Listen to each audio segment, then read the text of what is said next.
Test 6. You will hear a number of different recordings, and you will have to answer questions on what you hear. There will be time for you to read the instructions and questions, and you will have a chance to check your work. All the recordings will be played once only. The test is in 4 sections.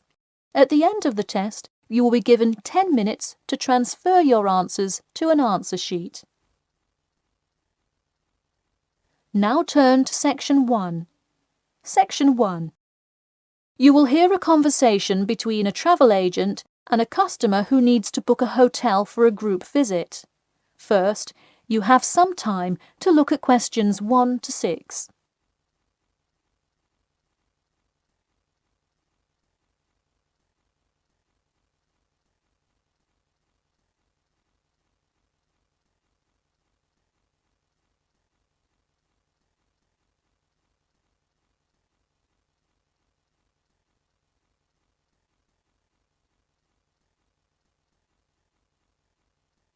You will see that there is an example which has been done for you.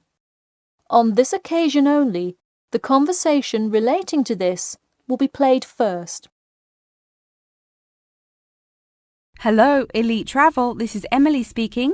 How may I assist you today? Hi, I have a group visit to plan, and I wonder whether you could help me decide on which hotel to book. I've narrowed it down to either the Winchester, the Royal Hotel, or the Star Hotel. I'm wondering if you have a recommendation. I would be happy to help. Those 3 are excellent choices. If everyone is booking hotel rooms independently, an easy way to do it is online booking. The Star Hotel offers online bookings at no additional charge. It sounds fine. The woman says that the Star Hotel offers online bookings at no additional charge. So, choice B has been written in the space. Now we shall begin. You should answer the questions as you listen, because you will not hear the recording a second time. Listen carefully and answer questions 1 to 6. Hello, Elite Travel. This is Emily speaking. How may I assist you today? Hi, I have a group visit to plan, and I wonder whether you could help me decide on which hotel to book. I've narrowed it down to either the Winchester, the Royal Hotel, or the Star Hotel. I'm wondering if you have a recommendation. I would be happy to help. Those 3 are excellent choices. If everyone is booking hotel rooms independently, an easy way to do it is online booking. The Star Hotel offers online bookings at no additional charge. It sounds fine. Yeah, and you can even book the gorgeous sea view rooms if you act quickly. I'll consider that. It would be great, since we're mostly first-time visitors to the area, to get a nice view of the water. Now, are there handicap-accessible rooms? Yes, all 3 options have access for the physically disabled. Great. I should also mention that we'll be on a tight schedule, so we won't have much time to go out for meals. Which of these hotels serve food? There is a limited continental breakfast menu at the Star and at the Winchester. For a full restaurant and room service, the Royal Hotel is your best bet. Oh, wonderful. Could you tell me more about the restaurant? Absolutely. In the morning, there is a gourmet buffet or a la carte item, and after 11 a.m., lunch is served in the dining room. Dinners are in a nice, low-key but high-quality setting in the hotel's private dining room, and Fridays feature the house jazz band. How lovely. Is there a group discount? No, sorry, not at the Royal Hotel. Let me check on the others, though. Could I place you on hold for just a second? Sure, thanks. It looks like there is one at the Winchester. 15% off when you book 8 or more rooms. Really? Sold. We'll book at the Winchester. Wait, is it suitable for children, though? We'll have a few little ones in our group, and it would be great to have a way to keep them occupied. Yes, in fact it has a play place that kids just love, with slides and swings and everything. Definitely a good hotel to bring the kids. Okay, great. Before you hear the rest of the conversation, you have some time to look at questions 7 to 10.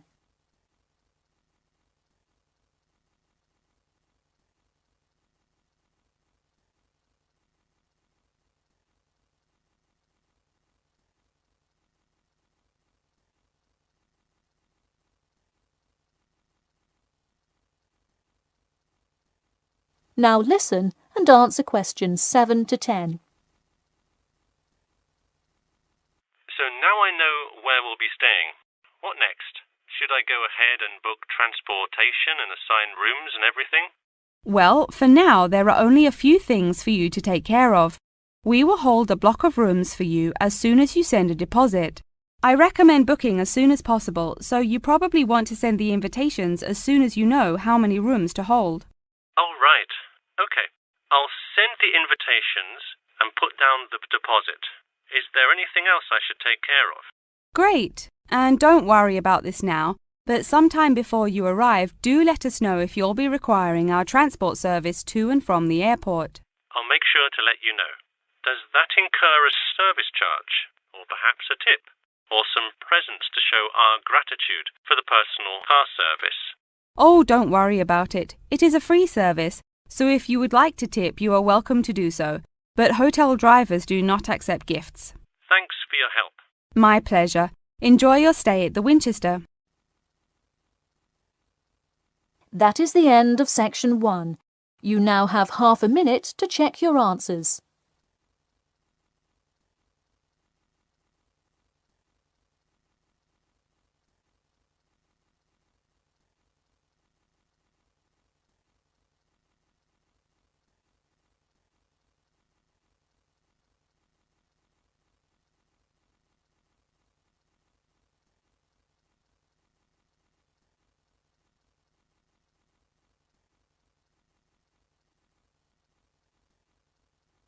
Now turn to section 2. Section 2. You will hear a talk about the 11th Annual Durham County Car Exhibition. First, you have some time to look at questions 11 to 16.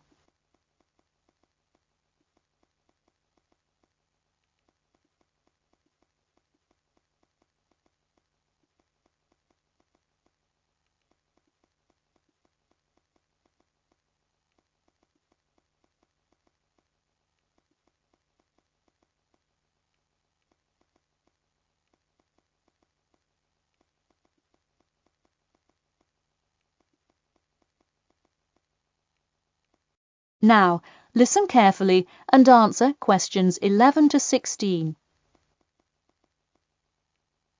Ladies and gentlemen of Durham, start your engines. Skip Gordon here, inviting you to the 11th Annual Durham County Car Exhibition. That's right, it's that time of year again. Mark your calendars. The pre-opening event kicks off on the 18th, and the exhibition officially opens to the public on Saturday, March the 19th. Take it from me, you won't want to miss Durham's most attended public event of the year 5 times running. You don't have to be a motorhead to appreciate the finest cars, both new and old, in existence today, but it helps. Be one of the 70,000 people to see everything from big rig monster trucks to good old-fashioned classic hot rods. Get your tickets now. Admission is £10 for adults and £5 for children during off-peak times, and £20 for adults and £10 for children, and senior citizens on weekends and for full-day passes. Come see vintage classics, bid in the auctions, and even test out a few on the Winners' Circle racetrack. An insider tip: weekends are the exact time when all of the best attractions take place, but to avoid Saturday crowds, join us this Sunday. You'll see me, Skip Gordon, and all your friends from WKXP there this Sunday at our very own booth, so stop by and say hi, and you might just win a prize of your own. A new attraction this year will be the addition of a new car category: electricity, namely the electric car class. See displays from Toyota, Honda, and you guessed it, Tesla. Watch as the first generation of fully electric cars compete on style, ride, and watch the main entertainment, as there's going to be a fabulous show of racing car to see who takes home fastest battery-powered car. While not typically known for their speed, this new class is guaranteed to surprise you. Before you hear the rest of the talk, you have some time to look at questions 17 to 20.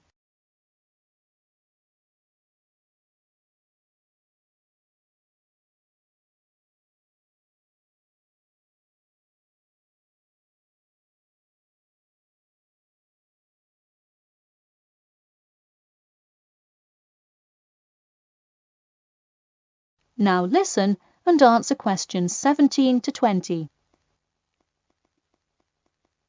Get tickets before they sell out. Last year's tickets sold out fast, so we upped the attendance this year. That's right, more seats. But don't wait. Act now and save.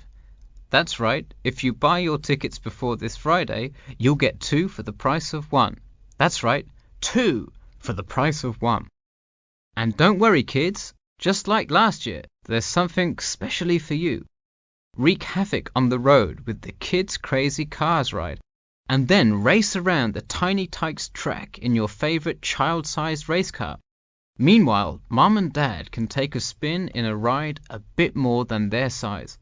We're rolling out a massive dirt track so you can get behind the wheel and test drive something a little more adventurous. Put the pedal to the metal in a 4x4 SUV as you go over bumps and navigate through twists and turns. You'll want to buckle up. You heard it here. Act now to get in on the fun at the Durham County Car Show before it's too late. Come for prizes, good prices, and good old-fashioned family fun. We had a lucky draw for a new car last year, but this year our main event is the Monster Truck Rally, where one lucky fan will win a chance to experience the thrill from behind the wheel, well, next to the wheel, as they ride with legendary driver Smash Tate. Feel the speed firsthand and talk to a living legend in a true, once-in-a-lifetime opportunity. For tickets, go online to www.durhamcountycars.com or call 1-888-CAR-SHOW now. We'll see you there, and always remember to buckle up. That is the end of section 2. You now have half a minute to check your answers.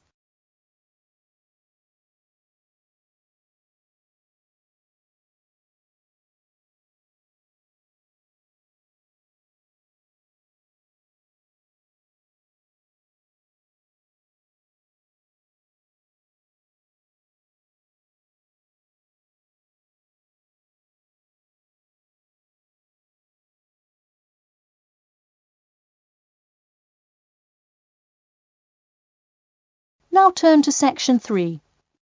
Section 3. You will hear a student asking Professor Jameson for advice in choosing courses for next semester. First, you have some time to look at questions 21 to 23.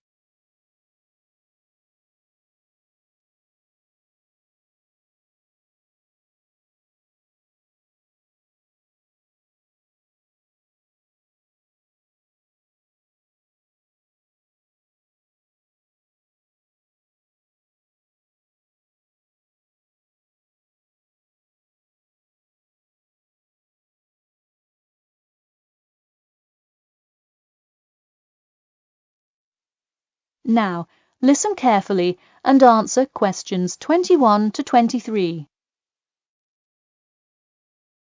Hi, Professor Jameson. I was hoping we could talk this week about choosing courses for next semester.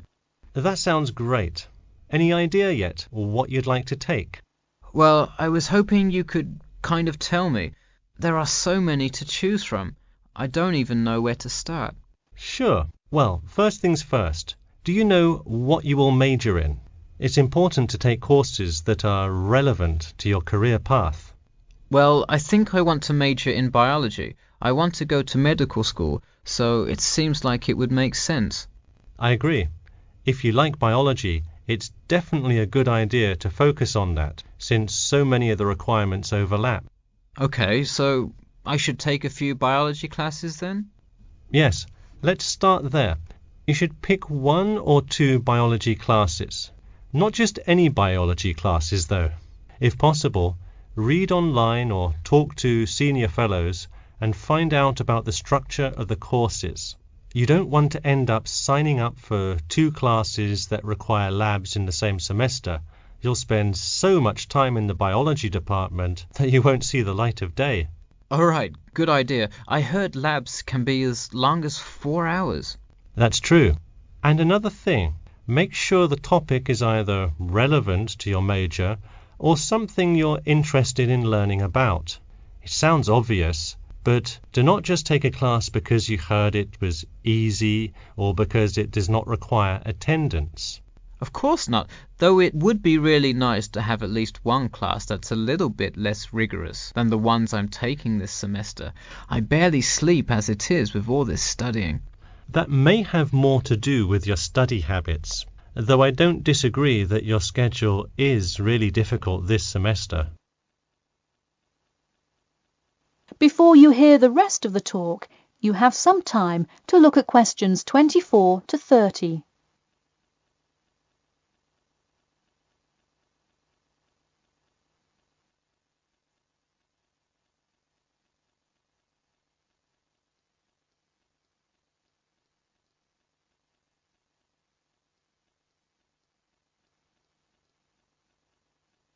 Now, listen carefully and answer questions 24 to 30.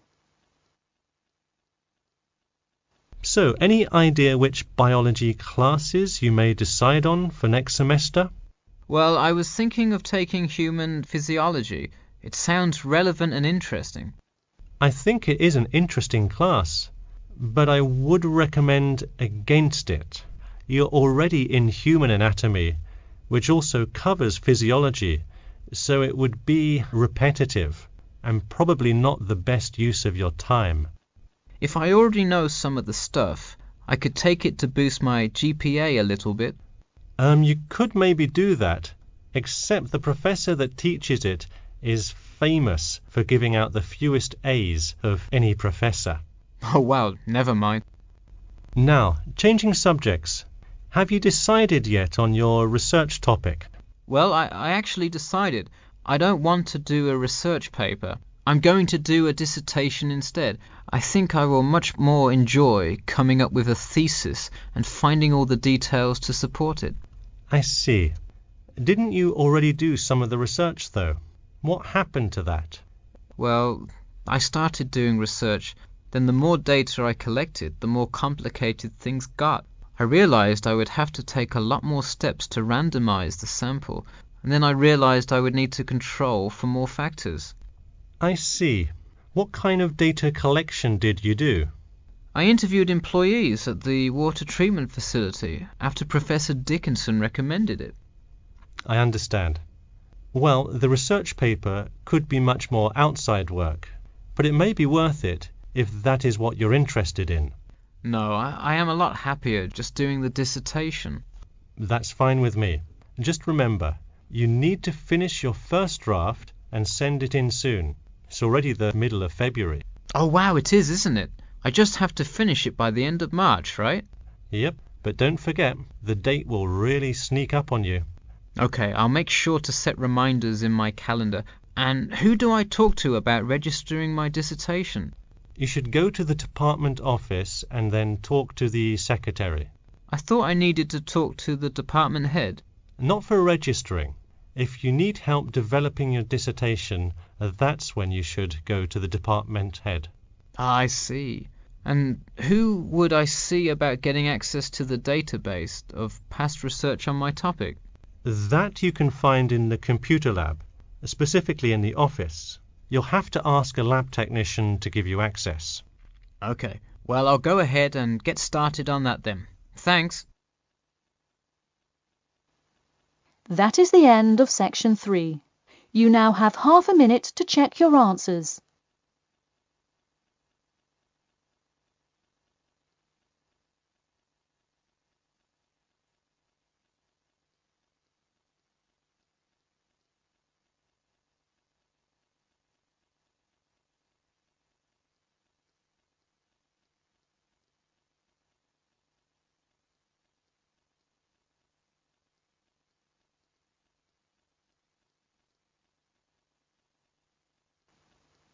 turn to Section 4. Section 4. You will hear part of a lecture about the role of sleep in humans and animals. First, you have some time to look at questions 31 to 40.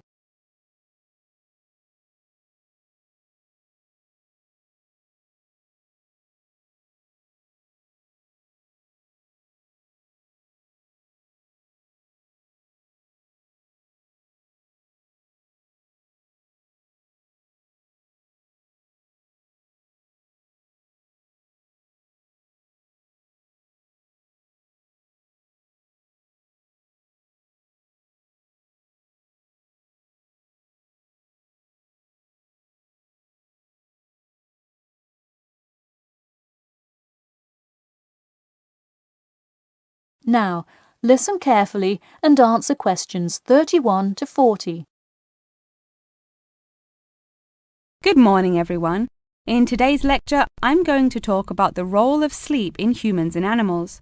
Of all the biological processes in the animal kingdom, sleep is perhaps the most important. A human can survive for almost 2 weeks without eating, but did you know that 1 week without sleep can be fatal? It's even worse for animals, especially for those who must avoid predators. Without sleep, an animal is much less capable of avoiding an attack. This is the case for all animals, whether they are reptiles, mammals, or fish.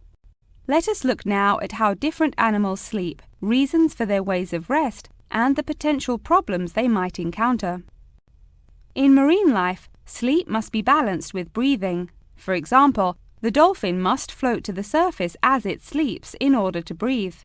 Like other large sea mammals, they keep one eye open and one half of the brain awake at all times to maintain some amount of consciousness required to breathe and to watch out for possible threats. They sleep with only one brain hemisphere in slow wave sleep. Birds also have unusual sleeping patterns, mostly due to being constantly on edge in the presence of numerous predators. They usually sleep quite lightly. For example, Swainson's thrush, also called olive-backed thrush, is a medium-sized thrush that takes hundreds of naps during the day, each of which lasts just a few seconds. While migrating, migratory birds tend to function well on micronaps. Horses, on the other hand, do most of their sleeping standing up. Scientists think that horses developed their habit of sleeping upright as a defense mechanism, a way of protecting themselves against predators, and a standing position keeps a horse in a constant state of readiness to race away if danger should approach. Also, horses do occasionally take short naps lying down.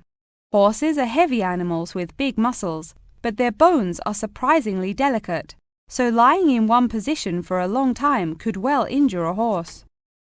Just like humans, animals can also have sleeping problems. Dr. John Hendricks and Adrian Morrison from the School of Veterinary Medicine, University of Pennsylvania in Philadelphia, determined that certain diseases were primarily associated with the sleep states in animals. In their research, they emphasized that because so much in this area still remains unclear, animal models were very important for studies of sleep disorders. The physiology of sleep in animals is similar to that of humans.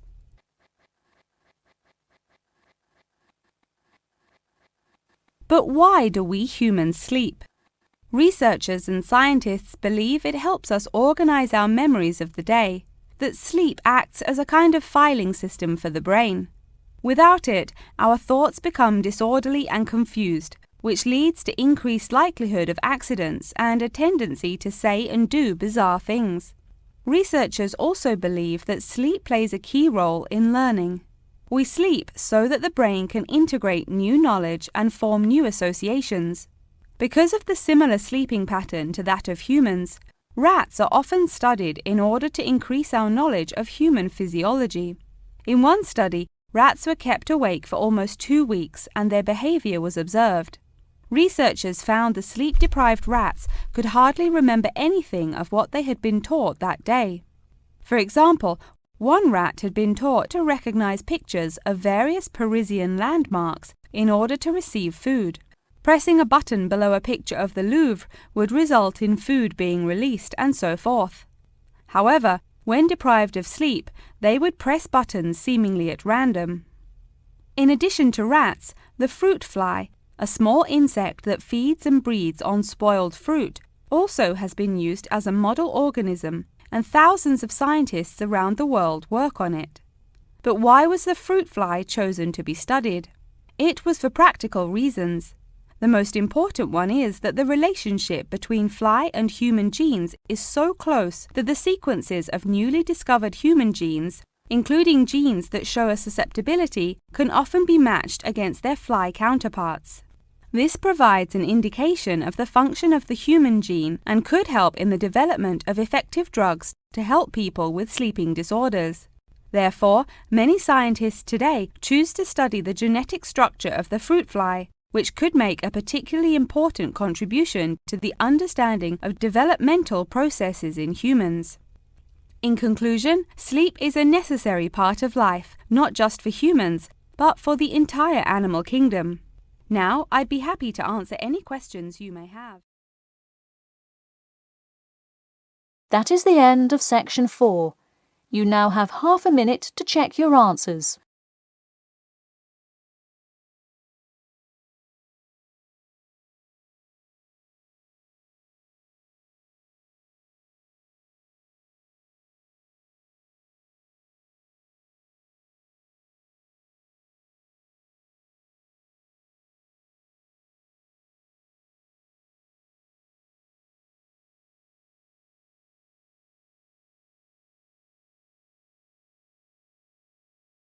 That is the end of the listening test. In the Ielts test, you will now have 10 minutes to transfer your answers to an answer sheet.